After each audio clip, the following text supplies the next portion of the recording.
Canada recognizes the state of Palestine.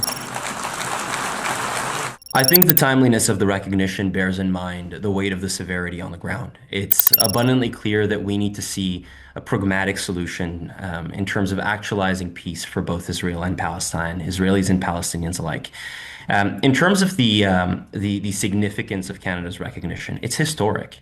Generations of Canadians have fought for this moment, have waited for this moment.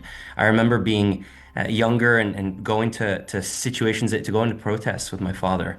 And so to find myself here at this moment, it's unprecedented. I also think it affirms Canada's role on the international stage. It sends a message that we are willing to lead, not just in words, but in principle. And that's exactly what this is. The message that I think this sends to Canadians and to the world is that our government listens. We hear it from communities in our ridings all the time, that this is amongst the top priorities for them. And for many, it is the top priority. And our government is looking at all possible solutions and all possible measures that can be taken to further ensure the safety of Palestinians and Israelis alike and to ensure stability in the region. For the world, it's a message on Canada's willingness to take a leadership approach, once again, not only through words, but through concrete action. This is concrete action. Canada has to meet the moment and the severity of the situation through concrete action. That is ensuring that humanitarian aid and humanitarian assistance is handed to people.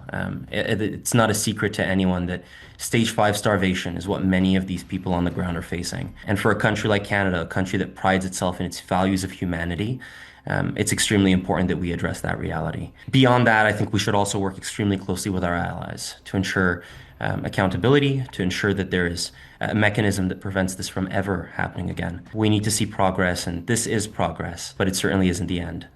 It's just a strong message to be sending to Canadians all over the country. Recognition on its own is not enough to stop the genocide in Gaza, but it is a significant step forward. It is an extremely important one given the generations of Canadians who fought for this, and dishonoring that reality would be dishonoring them. More is needed, that is clear, but this is a strong start. My message to those on the ground is that you are not forgotten, you are not neglected. There are millions and millions around the world who stand behind you and who understand and sympathize for the plights that you're going through.